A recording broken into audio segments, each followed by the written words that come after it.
Hello friends, welcome to defence exam mastery.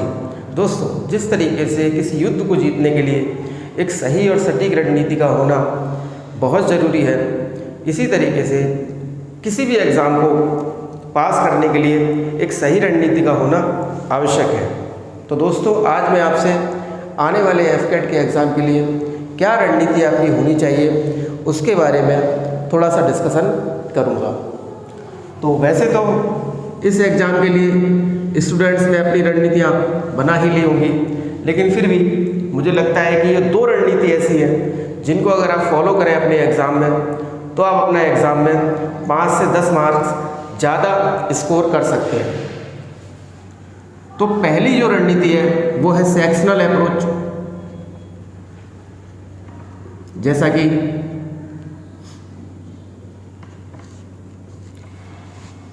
आप सभी को पता है कि एफकेट का एग्ज़ाम अब ऑनलाइन होता है, तो सेक्शनल अप्रोच में जैसे कि आपको सेक्शंस के बने, पहला सेक्शन जीए, दूसरा इंग्लिश, तीसरा आप कह सकते हैं मैथ्स, और फिर रीजनिंग या मिलिट्री एप्टीट्यूड।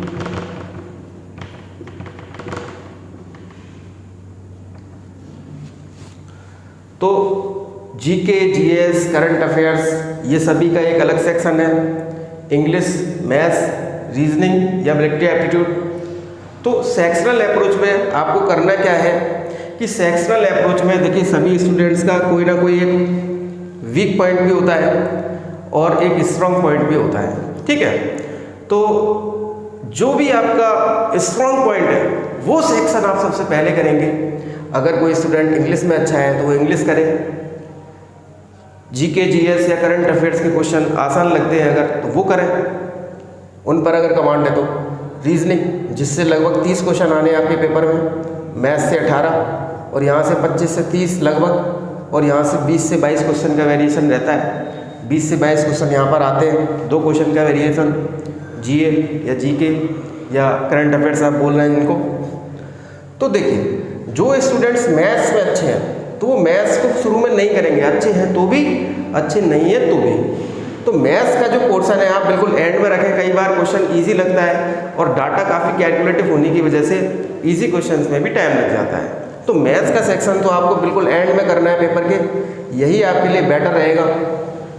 जीए, जीके, करंट अफेयर्स, इस सेक्शन को आप पहले कर सकते हैं, इसमें आप कंफर्ट फील कर रहे हैं। इंग्लिश वाला, अगर जिन बच्चों की इंग्लिश अच्छी है वो इंग्लिश कर सकते हैं, या फिर रीजनिंग और मिलिट्री एप्टीट्यूड के भी क्वेश्चन आप कर सकते हैं। रीजनिंग आपको 30 क्वेश्चन लगभग रहते हैं, तो ये आप समझ रहे हैं 90 मार्क्स, और कई बार ज़्यादा भी होते हैं क्वेश्चन, 32, 35 तक भी पहुँच जाते हैं। अगर 35 हो गए तो आप समझ रहे हैं कि कितना हो जाएगा स्कोर, तो 105 है ना। तो जिसमें आप कंफर्ट फील करते हैं वो सेक्शन आप सबसे पहले करेंगे। तो ये तो रही सेक्शनल अप्रोच कि अगर आपको इंग्लिश अच्छी लग रही है तो इंग्लिश आपने पहले कर ली, उसके बाद आप क्या कर रहे हैं, जीके कर रहे हैं, उसके बाद आप रीजनिंग कर रहे हैं, और सबसे एंड में क्या कर रहे हैं, मैथ्स कर रहे हैं। इस तरीके से जब आप अपने पेपर को सॉल्व करेंगे, अटेम्प्ट करेंगे, तो निश्चित तौर पर एक आपके दिमाग में एक सही और सटीक पेशेंस होगा और पूरे पेपर को आप सॉल्व करके ले जाएंगे। ऐसा नहीं कि रैंडमली कहीं से भी क्वेश्चन उठाया और कहीं से भी करना शुरू कर दिया। कई बार स्टूडेंट्स ये करते हैं कि कहीं से भी क्वेश्चन उठाते हैं किसी भी सेक्शन से, कि इसमें मन नहीं लग रहा है इसमें चले गए, फिर उसमें मन नहीं लग रहा है इसमें चले गए। इसी चक्कर में वो घूमते रहते हैं और काफ़ी क्वेश्चन उनके मिस हो जाते हैं। ओके फ्रेंड्स, दूसरी जो अप्रोच है, दूसरी अप्रोच है एट ए ग्लेंस अप्रोच। इस अप्रोच में आपको क्या करना है, देखिए 100 क्वेश्चन है एफकेट के पेपर में, क्या 100 के 100 आपको करने हैं? नहीं। अगर 100 के 100 करने होते तो सभी बच्चों के 300 ना आ गए होते, अभी तक तो ऐसा हुआ नहीं है। और एफकेट के इस एग्ज़ाम में सेफ स्कोर माना जाता है। सेफ स्कोर तो वैसे 160 है, अगर आप 210 लेके आ रहे हैं तो इसका मतलब तो ये है कि बहुत अच्छा स्कोर है। तो 210 स्कोर करने के लिए आपको कितने क्वेश्चंस करने की आवश्यकता है? 70 क्वेश्चंस। 70 क्वेश्चंस अगर आपके सही होते हैं तो 210 नंबर आप इजीली ला पाएंगे, और 210 नंबर का मतलब है कि आप बिल्कुल सेफ जोन में हैं। ओके, तो कई बार ऐसा होता है कि एग्जाम में काफ़ी क्वेश्चन टफ होते हैं, तो उन टफ क्वेश्चन के चक्कर में आप पूरा टाइम बिता देते हैं और इजी क्वेश्चन जो होते हैं वो छूट जाते हैं। तो एट ए ग्लेंस अप्रोच ये अप्रोच आपकी इजी क्वेश्चंस आपके छूटने नहीं देती, मिस नहीं होने देती। तो एट ए ग्लांस अप्रोच में आपको क्या करना है कि बहुत तेज़ी से क्वेश्चंस की तरफ आना है, बहुत तेज़ी से। जैसे आपने क्वेश्चन पढ़ा, आता है तो किया, नहीं आता है तो छोड़ दिया। ऐसा नहीं कि उसको नहीं आता है तो भी बना रहे हैं, या थोड़ी सी भी कन्फ्यूजन है तो भी अगर करने लगे तो भी गलती कर रहे हैं। एट ए ग्लांस अप्रोच में आपको क्वेश्चन वही करना है जो आपको एक बार में लगता है कि मैं इसको एक बार में बना लूँगा, ठीक है। तो एट ए ग्लांस अप्रोच में इस तरीके से आप करेंगे कि बहुत तेज़ी से 100 क्वेश्चंस की तरफ जाएंगे। पहला आता है तो ठीक है कर दिया, दूसरा आता है तो ठीक है, तीसरा नहीं आता तो तुरंत छोड़ दिया, चौथे पर बढ़ गए। इस तरीके से आप 100 क्वेश्चंस पर जाएंगे। तो अगर आप 50 क्वेश्चन मान लीजिए, 50 क्वेश्चन और एट ए ग्लांस अप्रोच में जो टाइम लगता है लगभग 45 मिनट। देखिए 45 मिनट एक बहुत ज़्यादा टाइम है, इससे ज़्यादा टाइम स्टूडेंट्स को नहीं लगता है। एट ए ग्लांस अप्रोच में बहुत तेज़ी से आगे जाते हैं तो 45 मिनट में वो 100 में से 50 क्वेश्चन आप कर लेते हैं। अगर 30 ही कर पा रहे हैं, 25 कर पा रहे हैं तो फिर समझ जाइए कि फिर तो सिलेक्शन होगा ही नहीं। तो कम से कम 50 क्वेश्चन तो इसमें होने ही चाहिए, 50 नहीं तो 45 भी आप लिख सकते हैं, ठीक है। फिर 45 मिनट्स में आपने अगर 50 क्वेश्चन कर लिए किसी भी सेक्शन से, 100 में से टोटल आपने 45 क्वेश्चंस या 50 क्वेश्चंस अगर कर लिए, तो अब आपके पास जो बाकी टाइम है फिर आप उन क्वेश्चंस की तरफ जाइए दोबारा। मार्क फॉर रिव्यू होता है ऑनलाइन एग्जाम में ऑप्शन, उस पर आप क्लिक करेंगे तो फिर आपको दिखेगा कौन सा क्वेश्चन पे आपको लग रहा था कि आप कर लेंगे। तो मार्क्स फॉर रिव्यू वाले क्वेश्चंस पर आप जाइए, फिर उनको बनाइए। तो जब आप दूसरी तरीके से दूसरी बार उसको करेंगे तो हो सकता है कि आपके 45 क्वेश्चन आपने पहले किए थे और दूसरी बार में आपके कितने क्वेश्चन हो जाए, 15 क्वेश्चन हो जाए।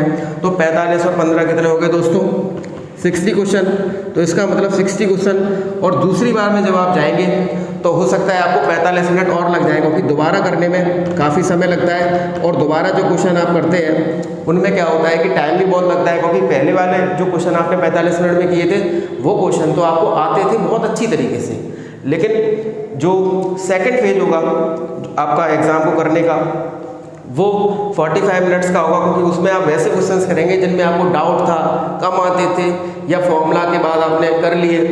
तो ऐसे क्वेश्चन 15 होंगे, 60 क्वेश्चन। और फिर जो आखिरी, जिसको कहते हैं आखिरी धक्का, तो आखिरी पुश जो आपको देना है वो 30 मिनट्स, क्योंकि 120 मिनट्स का टाइम है टोटल। 30 मिनट्स में आप कहीं ना कहीं से 10 क्वेश्चन जरूर कर लेंगे, इतना टाइम होता है 30 मिनट्स में। या मैथ्स के क्वेश्चन आपके रह जाएंगे आखिर में, वो मैथ्स के क्वेश्चन आप 30 मिनट्स में कर सकते हैं, और फिर आप 10 क्वेश्चन फिर कर लेंगे। तो इस तरीके से आप फिर से 70 क्वेश्चन पर यहाँ से आ सकते हैं और अपने एग्ज़ाम को ईजीली क्वालिफाई कर सकते हैं। तो फ्रेंड्स, वैसे तो कई सारी स्ट्रैटेजीज हो सकती हैं, आई होप आपको मेरी स्ट्रैटेजी पसंद आई होगी। तो चलिए आप अपना एग्ज़ाम अच्छे तरीके से देना। थैंक यू, जय हिंद।